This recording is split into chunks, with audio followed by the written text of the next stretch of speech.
오늘은 부메랑 11번째 시간입니다. 하갈이냐 사라냐 그것이 문제로다 하는 제목으로 말씀의 은혜를 나누겠습니다. 영국이 낳은 위대한 극작가이자 시인인 셰익스피어, 이분 이름 어려워요. 이 셰익스피어가 쓴 극 중에 여러 가지 유명한 작품들이 많은데 그 중에 햄릿이라는 작품이 있습니다. 이 햄릿에 보면 유명한 대사가 나오죠. To be or not to be, that is question. 예, 사느냐 죽느냐 그것이 문제로다. 예, 햄릿은 몰라도 이 대사는 다 알죠? 예, 반응 좀 하세요. 다 아시죠? 예, 몰라도 그냥 안다고 하면 됩니다. 이 햄릿의 내용을 간략히 소개해드리면 이렇습니다. 덴마크의 왕자였던 이 햄릿. 근데 어느 날 아버지가 독사를 당해 죽게 됩니다. 그러니까 왕인 아버지가 죽게 되면서 얼마 되지 않아 어머니가 그의 삼촌, 이 숙부와 결혼을 하게 됩니다. 예, 권력 앞엔 참 희한한 일들이 많이 벌어지죠. 그런데 햄릿이 어느 날 아버지의 망령이 나타나서는 숙부에 의해 독살되었다는 것을 알려줍니다. 햄릿에게. 그리고 복수해 줄 것을 당부하죠. 그리고 나니까 고민이 시작되는 겁니다. 예. 만약 이 가혹한 운명의 돌팔매와 화살을 참고 견디면 왕자로 계속 살아가게 되니 과연 그것이 장한 일인가?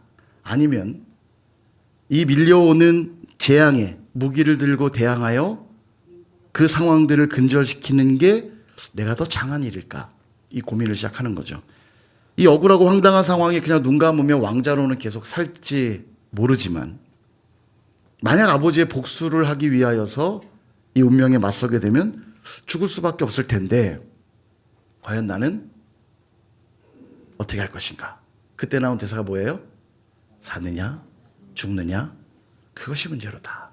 근데 여러분 사실 이제 사냐 죽느냐의 문제를 얘기하는 게 아니라 이 대사에 사실 되게 깊은 고뇌가 들어있는 건데 to be라는 말은 존재하느냐 not to be는 존재하지 않느냐. 뭐가 진짜 존재하는 거냐는 거죠.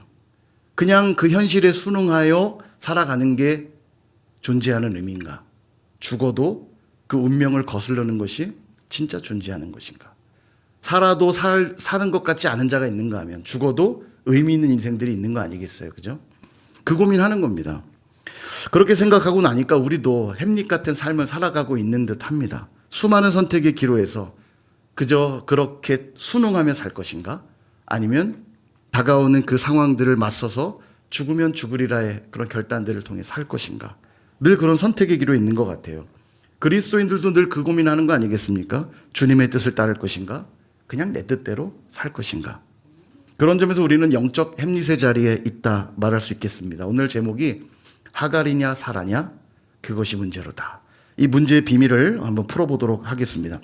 지난주까지의 내용 간략하게 설명드리면 이렇습니다. 아들의 영, 성령을 받았기에 우리가 이제 하나님을 뭐라고 부를 수 있게 되었죠? 아바, 아버지라고 부를 수 있게 됐습니다.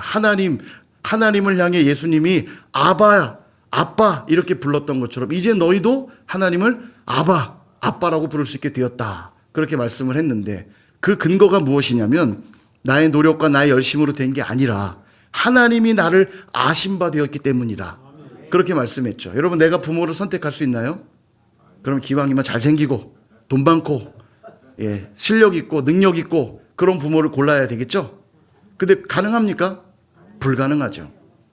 부모가 나를 낳아 주었기에 내가 그를 아빠라고 부르는 것처럼 하나님이 나를 선택하셔서 나를 아신 바 되었기에 우리가 비로소 하나님을 뭐라고 부를 수 있게 되었다고요?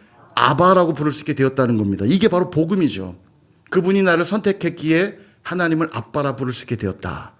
너무너무 감격스러운 복음인데 근데 너희들은 왜 다시 천박한 초등학문으로 돌아가서 그들의 종이 되려 하느냐?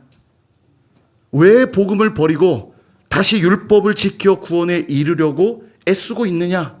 그거를 지적하고 있었다고 그랬죠. 그래서 율법으로 돌아가면 안 되는 이유를 이 갈라디아서 4장에서는 두 가지로 얘기하고 있는데 첫 번째는 경험에 호소했습니다. 우리 지난 시간에 살펴본 거예요.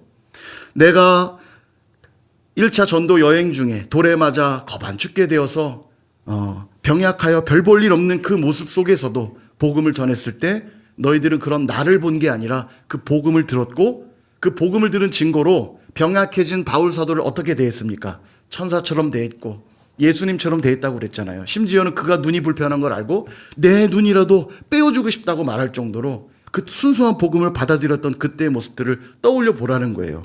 그 놀라운 복음을 받았던 너희가 어느 순간 율법으로 자기 의를 이루려고 하는 자들의 말들을 듣고 그들처럼 되려고 하는 것이 어찌된 말인가? 처음 주님 만났던 그 경험에 호소하여서 율법으로 돌아가면 안 된다는 걸 말씀했죠. 그게 지난주까지 얘기입니다. 그리고 이제 오늘 본문에서 그 두 번째 의미를 설명하는 건데 율법으로 돌아가지 말아야 될 이유. 먼저 21절에 이렇게 말합니다. 내게 말하라 율법 아래에 있고자 하는 자들아 율법을 듣지 못하였느냐? 아멘. 자, 이 표현을 잘 보시면 율법 아래에 있고자 하는 자들아 이렇게 말하죠. 율법 아래에 있고자 하는 자들아. 이 말이 뭐냐면 율법에 의존하는 자들아 이런 말입니다. 다시 말하면 율법을 지켜야만 하나님께 이룰 수 있다고 생각하는 자들아 그런 얘기예요. 이렇게 말하면 그럼 율법을 뭐 지킬 필요 없는 겁니까? 질문하는 분이 있을 수 있지만 그 얘기가 아니라 율법을 준수하는 문제와 율법을 의존하는 문제는 다른 개념이라는 거예요.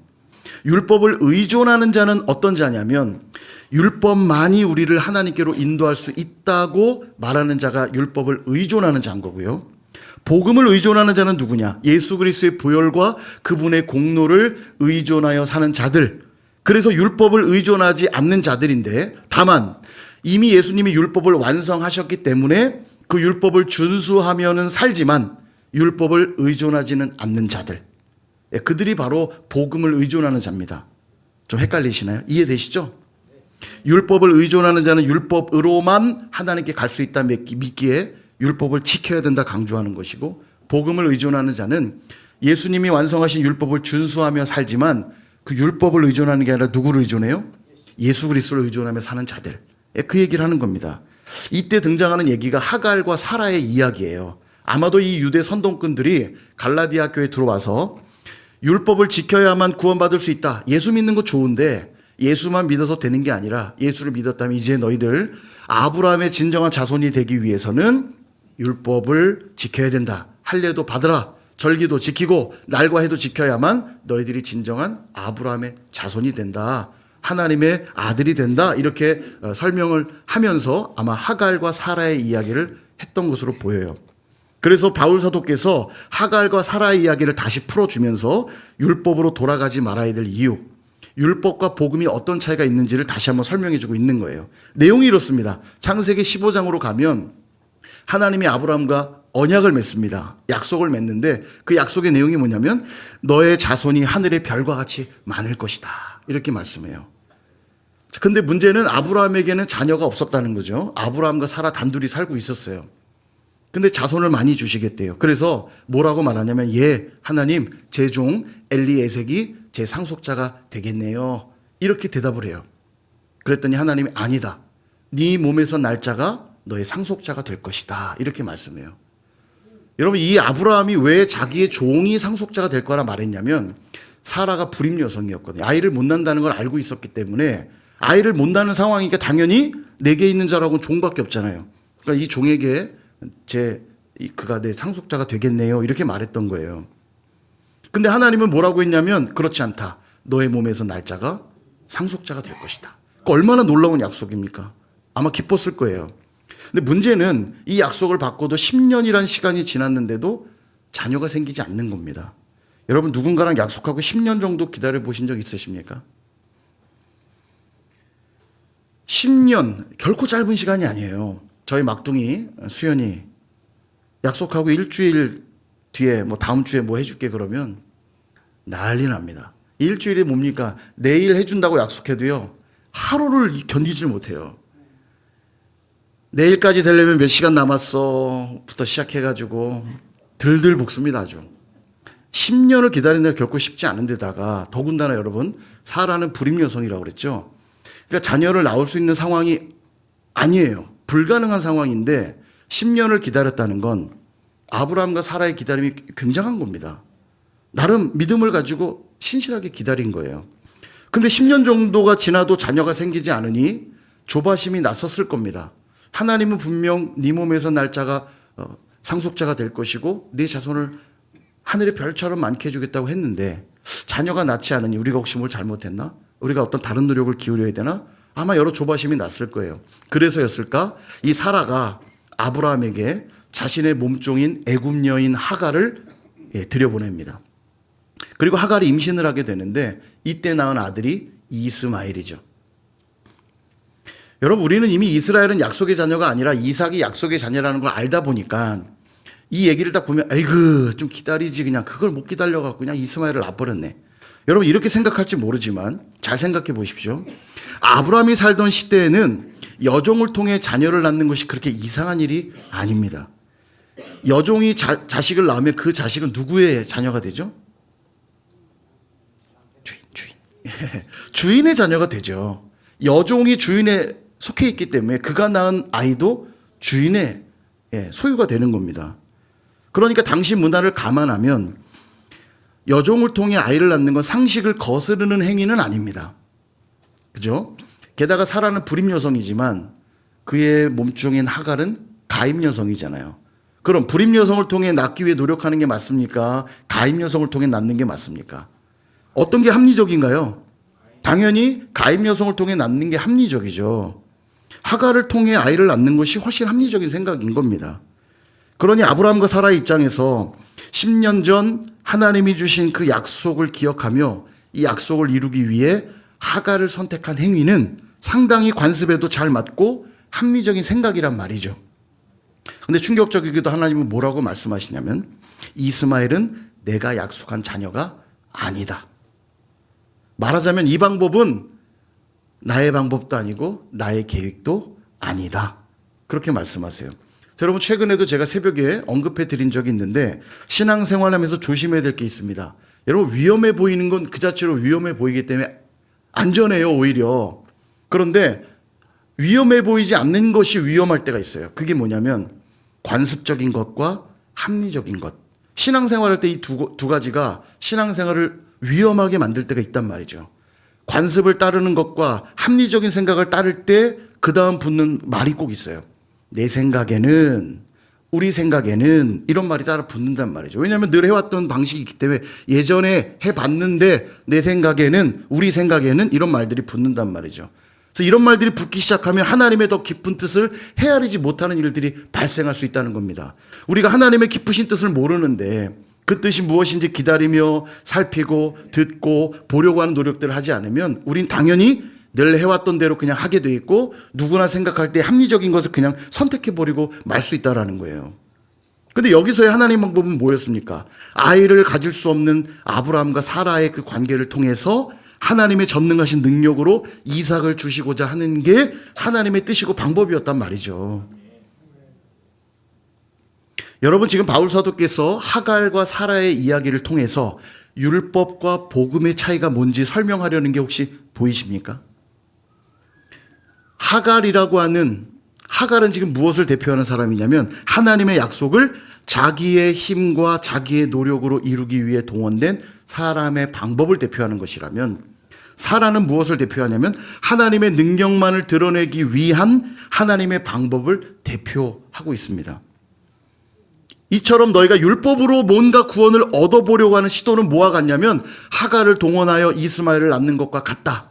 그 얘기를 하는 것이고, 반대로 너희가 복음을 의존하여 산다는 건 불가능한 사라를 통해 하나님의 전능하신 능력으로 이삭을 얻는 것과 같은 것이다. 그 얘기를 하고 있다는 거예요.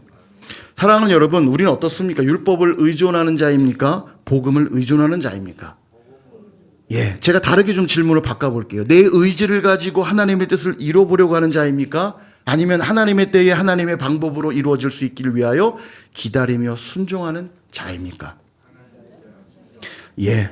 아멘입니다. 그 고백이 있으면 참 아멘이에요. 여러분, 질문을 하나 더 드려볼게요. 내 의지를 가지고 뭔가 해보려는 게 훨씬 쉬울까요? 하나님을 믿고 기다리는 것이 훨씬 쉬울까요? 우리가 이론적으로는 하나님을 믿고 기다리는 게 쉽다고 답할 수 있지만 내 힘으로 해보는 게 훨씬 쉬워요. 하나님과 그 약속을 기다리는 게 훨씬 힘든 일입니다.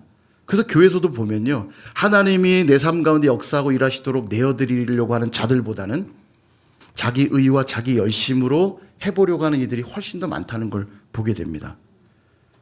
그런 사람들이요, 간절히 하나님을 기다리려고 하는 사람들보다도 훨씬 더 열정 있어 보이고, 훨씬 더 헌신돼 보이고, 훨씬 더 훌륭해 보이거든요. 그런데 우리가 여기 속으면 안 됩니다. 이스마엘은 분명 하나님이 약속한 자녀가 아니거든요.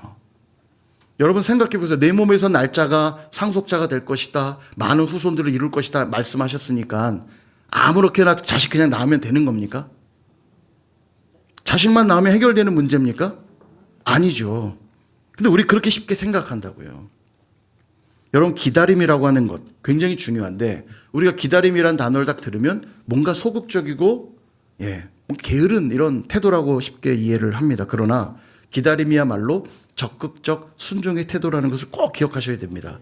반려견들을 훈련시킬 때 가장 기초적이면서 가장 중요한 훈련이 뭐냐면 기다려입니다. 기다려.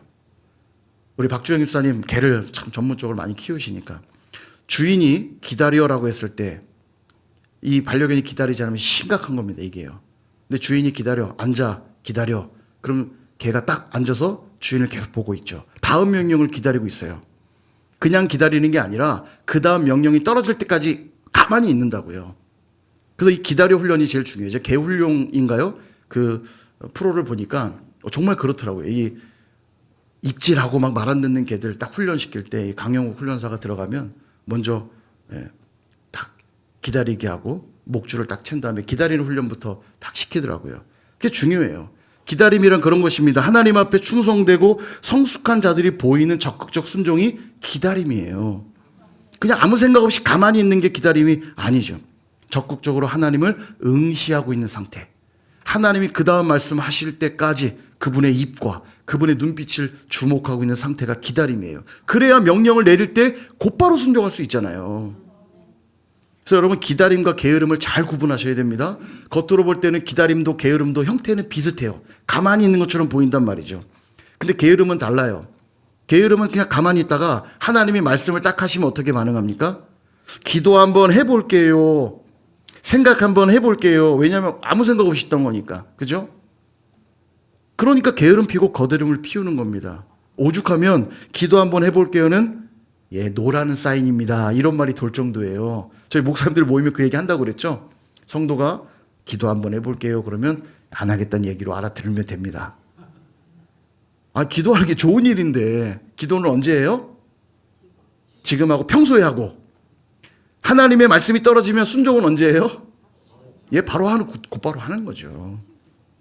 그래서 기다림과 게으름은 잘 구분하셔야 돼요. 그래서 우리가 조심해야 될 게, 다시 한번 말씀드리지만 조심해야 될 게 뭐냐면 그냥 관습을 쫓아 가는 것. 또 하나는 내 의지를 가지고 내 방식대로 하는 것.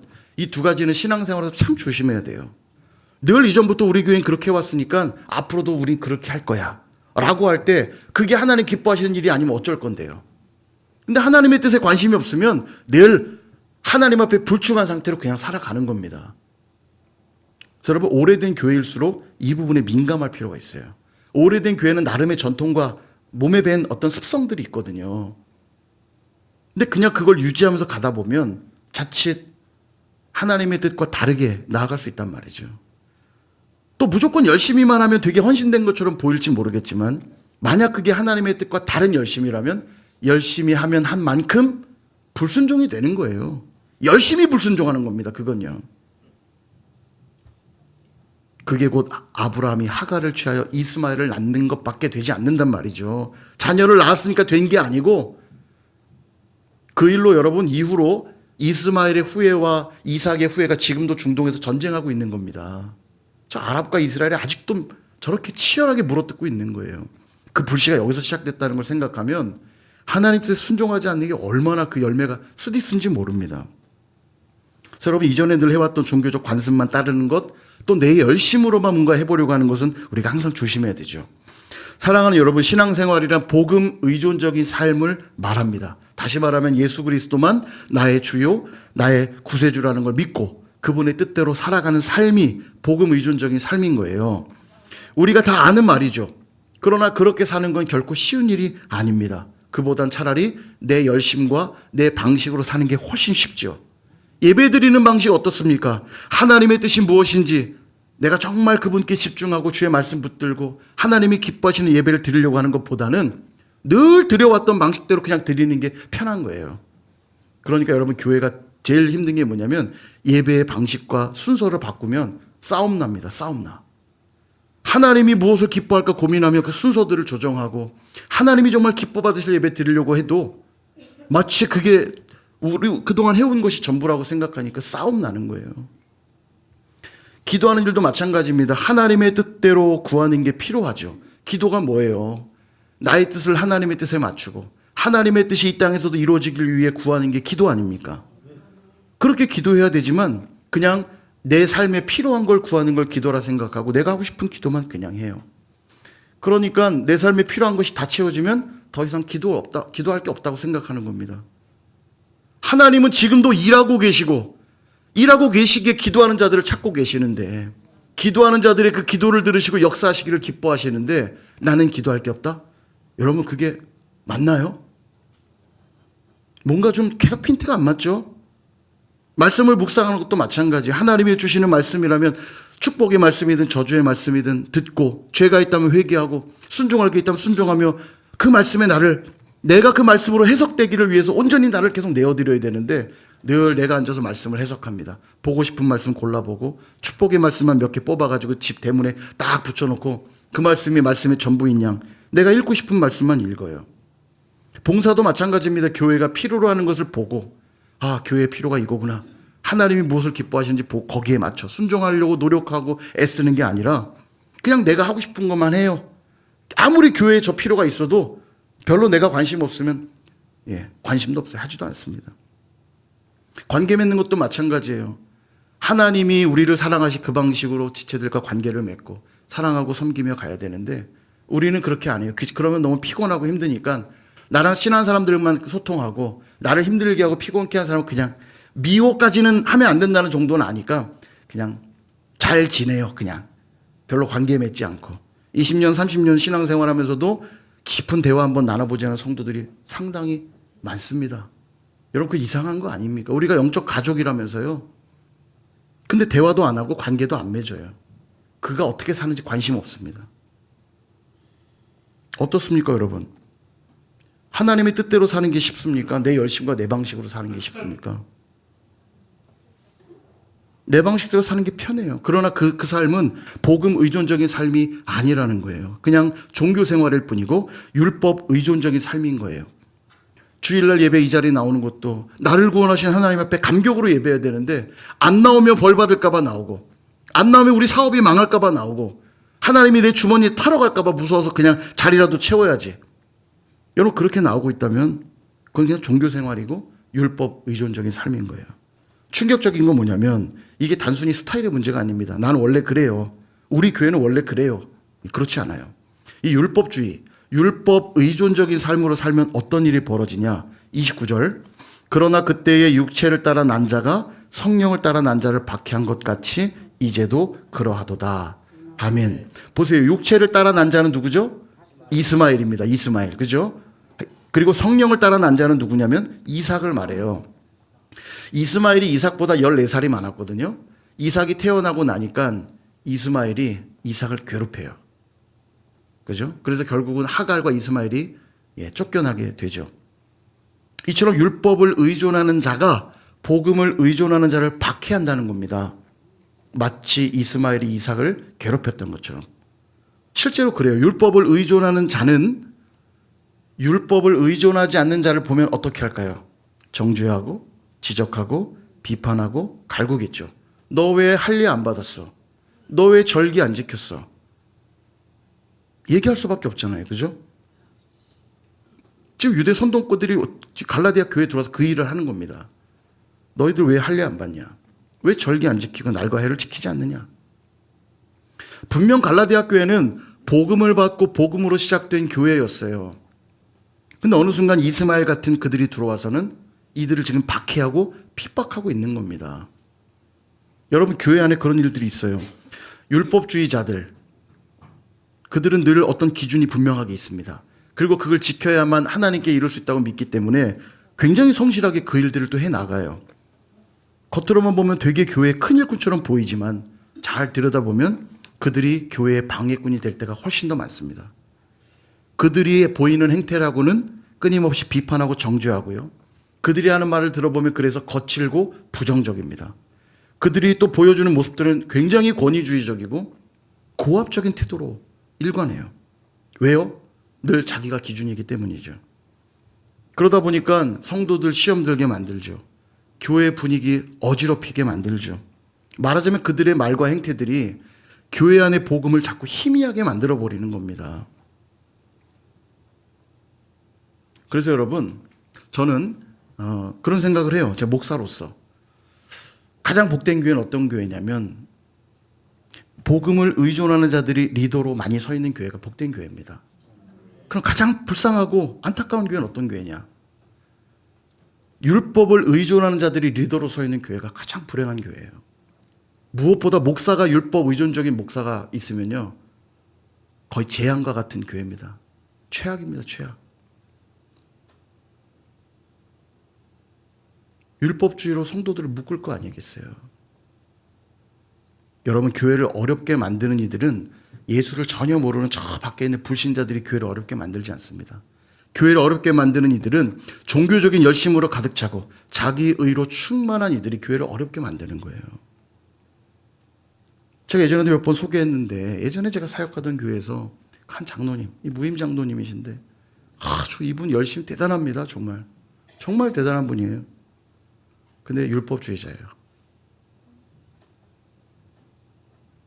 분명한 기준을 갖고 있어갖고요, 이 기준에서 뭐가 하나라도 벗어나면 용납이 안 됩니다. 예배 드리다가도 그냥 나가요. 예배 아니다 이거죠. 딱 성경 끼고 나갑니다. 무섭습니다, 아주. 청년들에게 커피는 물과 같은 겁니다. 그죠? 아이스 아메리카노. 아이스 아메리카노 우리 청년들에게는 물이에요. 꼭 기억하십시오. 커피가 아니라 물입니다. 진짜요. 커피구나 하면 안 되고, 아, 쟤는 물 마시는구나 하시면 돼요. 그러다 보니까 이 청년들은 물이니까 예배 때 들고 들어와요, 안 들어와요? 들고 들어오겠죠, 물이니까. 그러니까 그들이 물을 들고 왔다고 생각하면 그렇게 어렵지 않은데, 이분한테 이거 걸리면 끝장입니다. 사탄의 자식이에요, 거의. 나가. 당장 나가.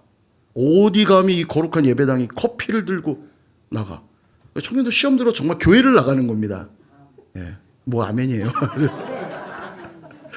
커피 들고 들어오면 나가야 돼요? 예, 옛날 어른들, 여러분 사실 그랬을 겁니다. 옛날 어른들, 우리 한국교회 특유의 그 거룩, 그죠? 거룩한. 여러분, 여기가 성전입니까? 이 건물이 성전인가요? 예, 우리가 성전이죠. 여러분, 그런데 저는 이 건물이 안 중요하다는 얘기를 하려는 게 아니에요. 우리가 바로 성전이고, 우리가 모여서 성전이 되기 때문에 이 건물의 의미가 있는 거예요. 우리가 여기서 예배하기 때문에 성전이 될 수는 있지만 이 건물 자체가 거룩하고 신성한 공간이 아닙니다. 우리가 여기서 예배하기 때문에이죠. 근데 우리 한국교회가 이런 부분에 굉장히 율법주의적인 게 있었어요. 그러니까 내 안에 성전은 더럽게 만들면 맨날 일주일 내내 욕하고 막 술 먹고 담배 피고 나는 그냥 온통 더럽게 만들면서도 보지 말아야 될 거 보고 듣지 말아야 될 거 들으면서 나는 더럽게 만들면서도 예배당은 거룩하게 해야 된다면서 그 커피 하나 들고 들어온 청년들에게 윽박을 지르고 내쫓는 게 바로 한국교회 특성이었다고요. 진짜 갖고 와야 될 게 뭐예요? 바로 우리 마음 아닙니까? 내 성전된 내 마음 아닙니까? 근데 우리 그랬다고요. 근데 최근에 뭔지 모르겠는데 이분이 어떻게 문제가 됐는지 어제 제가 소식을 건너 들었는데 경찰에 접근 금지 신청을 했대요, 교회에서. 그러니까 교회에 들어오면 경찰이 출동하는 거예요. 이게 무슨 상황인지는 모르겠어요. 근데 그렇게 한 교회도 좀 이해가 안 가지만 또 이분은 가만히 있을 뿐 아니죠. 자기를 교회 못 오게 만들었잖아요. 그 담벼락 딱 접근하면 경찰 출동하니까 그 담벼락 뒤에서 엄청 이분이 목청이 좋거든요. 그 밖에서 계속 기도하고 막 동네 창피해서 막 볼 수가 없다고 그 얘기를 들었어요. 좀 극단적인 제가 예를 하나 들어드렸지만 적지 않이 한국교회가, 제가 싸우는 교회 많이 봤다고 했잖아요. 다 이런 문제입니다. 이런 문제. 그분들이 교회에 별로 관심 없는 분들, 교회를 되게 사랑하고 열정 있는 분들인데 자기의 기준을 명확히 갖고 있어요. 교회에서 맨날 하는 일이 싸우는 일이에요. 목사 내려오라고. 목사님 막 끌어내리는 거예요. 강단에서 내려오라고. 그리고 이제 강단 지킵니다. 머리에 띠 딱 두르고. 강단 지키겠다고 그 짓 하는 거예요. 목사 못 올라가게 딱 지켜가지고 티를 딱 두르고.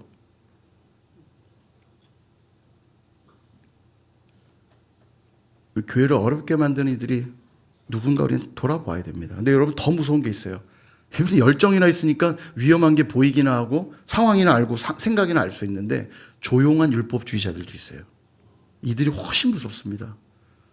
강단에서 수십 번 수백 번의 설교를 해도 상관없어요. 내 방식대로 그냥 이해하고 그냥 내 방식대로 그냥 반항 같은 거 안 해요. 뭐 싸우고 대들고 이런 거 안 해요. 그냥 내 방식대로 그냥 살아요. 기도하라고 그래도 그냥 기도도 안 하고 그냥 내 방식대로 주일은 안 나오면 벌 받으니까 나오고 헌금 안 하면 하나님 물질 복 안 주시니까 복 받기 위해서 하고 그냥 가는 겁니다. 그래서 여러분 늘 점검하셔야 돼요. 나는 복음 의존적인 사람인가?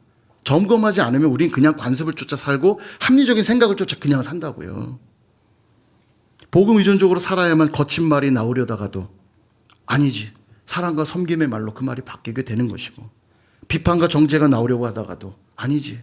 권면과 위로의 말로 바뀌는 것이고 나의 의를 드러내려고 하다가도 아니지. 하나님께 영광 돌려야지. 그러는 것입니다. 사랑하는 여러분, 하나님의 일하심은 내 시간, 내 계획과 달라요. 그래서 우리는 인내해야 하고 내 힘을 빼야 될 때가 많습니다. 그러다 보니 어쩔 때는 그런 나의 모습을 보고 있노라면 나는 되게 실패한 것처럼 보일 수도 있어요. 나는 왜 이 모양일까? 과연 내가 해낼 수 있을까? 여러분 사라의 입장에서 한번 묵상을 해보세요. 아이를 낳지 못하는 자신을 볼 때 얼마나 불행하다 느끼고 실패한 것처럼 보이지 않았겠어요? 하나님 분명 자녀를 주겠다고 약속도 해주셨는데도 아이가 생기지 않는 자기를 보면서 이런 나를 통해서도 하나님 약속이 이루어지긴 할까? 되게 실패한 마음이 들지 않았겠어요?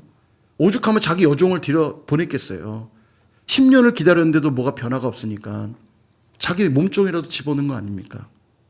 여러분 그럴 수 있어요. 복음 의존적으로 살다 보면 내가 실패한 존재처럼 보일 수도 있다고요. 그러나 기억하셔야 됩니다. 얼마든지 아이를 가질 수 있다고 생각하는 하갈을 통해서 하나님은 약속을 이루지 않으셨고 하나님의 능력이 아니면 안 되는 걸 알았던 사라를 통해 하나님의 약속을 성취하셨다는 사실을 기억하실 수 있기를 바랍니다. 그러므로 율법 의존하고자 하는 그 마음, 내 의로 뭔가 해보려고 하는 그 마음이 들 때마다 여러분 이 말씀을 꼭 기억하시기 바랍니다. 30절 같이 한번 읽어보겠습니다. 시작. 그러나 성경이 무엇을 말하느냐? 여종과 그 아들을 내쫓으라. 여종의 아들이 자유 있는 여자의 아들과 더불어 유업을 얻지 못하리라 하였느니라. 아멘. 여종 하갈과 그 아들 이스마엘을 어떻게 하라고요? 내쫓으라. 내쫓으라. 율법에 의존하고자 하는 그 마음, 내 의로 뭔가 해보려고 하는 그 마음, 그걸 다 어떻게 하라? 내쫓아야 돼요. 내쫓아야 돼요. 아무리 내가 오랫동안 그 30년, 40년 해왔던 신앙의 행태라 할지라도 그게 복음에 합당하지 않다면 어떻게 해야 돼요? 내쫓아야죠. 왜냐? 그곳으로는 하나님 나라의 유업을 절대로 얻지 못하기 때문입니다. 여러분 천국 가길 소망하십니까? 하나님의 나라 얻기를 소망하세요? 근데 생각보다 많은 이들이 천국을 공간 이동하는 개념으로만 이해하고 계세요. 죽고 나면 이 땅에 있다가 가는 나라. 여러분 그렇기도 하지만 천국의 더 궁극적인 개념은 공간 이동이 아닙니다. 영생이 뭐라고 하셨어요? 요한복음 17장에. 영생은 하나님과 그가 보내신 자 예수 그리스도를 아는 것입니다. 20평짜리 살다가 100평짜리로 이사하는 게 천국이라고 생각하시는 분들이 있어요. 아닙니다. 사랑하는 사람하고는요, 길 가면서 500원짜리 자판기 커피를 마셔도 세상에서 가장 멋진 카페가 되지만 내가 진짜 밥맛 없어 하고 싫어하는 사람하고는요, 대한민국에서 가장 멋있는 풍경과 가장 맛있는 커피를 제공하는 카페에 가도요, 재미가 없어요. 사랑하는 사람하고는 반지하에서 살아도 행복을 느끼지만 정말 꼴 보기 싫은 사람하고 100평 아파트에 살아도 행복하지 않다고요. 하나님이 누군지도 모르는데 천국을 누리실 수 있을 거라 생각하십니까? 그들에겐 천국이 허락되지 않을 거예요. 천국에 가도 천국이 천국인지 모를 겁니다. 그래서 여러분 하루라도 빨리 우리 주님 만나는 게 중요한 것이고 하루라도 빨리 주님을 더 알아가는 게 그게 복된 것이에요. 근데 그걸 모르니까 맨날 하는 소리가 내 멋대로 살다가 죽기 전에 꼴딱 숨 넘어가기 전에 나 예수님 믿어요. 나 천국 갑니다. 꼴딱. 이게 축복인 줄 알고 죽기 전에 예수 믿는 사람 제일 부러워하잖아요. 그죠? 맞아요? 그건 행복이 아닙니다. 지옥에서 살다가 죽기 한 1초, 1, 2초 잠깐 천국을 맛본지 몰라도 천국은 그리스도를 아는 만큼 천국을 누리는 거예요. 그러므로 우리 안에 복음에 합당하지 않는 모든 것들, 율법에 의존하고자 하는 마음, 내 의로 해보려고 하는 모든 노력들은 하루라도 빨리 내쫓으셔야 돼요. 나는 원래 그렇게 살았어. 나는 원래 그런 스타일이야. 라고 합리화하며 그냥 살아가지 마십시오. 오늘도 물으셔야 돼요. 하나님의 뜻이 무엇입니까? 하나님의 방법은 무엇입니까? 때론 말씀해 주시지 않는 것 같아 너무 답답하고 그 약속을 붙든다고 하지만 이루어지지 않는 것 같아서 실패한 것 같은 마음에 절망하기도 하지만 그럼에도 불구하고 하갈의 방법을 동원하시면 안 돼요. 그럼 돌아올 대답은 딱 하나예요. 그것은 내 방법이 아니다. 그것은 내 뜻이 아니다. 말씀을 정리합니다. 우린 살아가면서 수많은 선택의 기로에 놓여서 살아갑니다. 재정의 문제가 있을 것이고 사업의 문제, 진로의 문제, 학업의 문제, 연애의 문제, 결혼의 문제, 수많은 문제들 앞에 우린 선택을 해야 될 것이고요. 누군가 관계를 맺을 때에도 우린 그 앞에서 여러 가지 선택들을 해야 될 겁니다. 내게 맡겨주신 그 사명을 감당할 때에도 무엇인가 결단이 필요할 것이고 하나님 말씀 앞에서 순종해야 될 문제에 있어서도 순종할 것인지 말 것인지 우린 선택을 해야 될 겁니다. 간절히 기도하는 문제 앞에서도 이것이 하나님이 기뻐하시는 기도인지 아닌지 우린 생각하며 기도해야 돼요. 이때 내 뜻대로 그냥 해보겠다며 하갈의 자리를 선택하시겠습니까? 아니면 조금은 지난하고 또 힘도 들지만 약속을 기다리는 사라의 자리를 선택하시겠습니까? 그런 점에서 우리도 햄리처럼 스스로에게 끊임없이 질문할 필요가 있어요. 하갈인가? 사라인가? 그것이 문제로다. 세상의 가치에 적당히 순응하며 살아갈 것인가 아니면 세상의 가치를 거슬러 하나님의 뜻대로 살아갈 것인가? 세상의 성공을 위해 살아갈 것인가? 십자가의 죽음을 향해 나아갈 것인가? 높아지고 대접받으며 살아갈 것인가? 낮아지고 섬기며 살아갈 것인가? 불평과 원망 속에 살아갈 것인가? 감사와 기쁨 속에 살아갈 것인가? 억지로 시켜서 마지못해 할 것인가? 자의로, 자원함으로, 감사함으로, 기쁨으로 행할 것인가?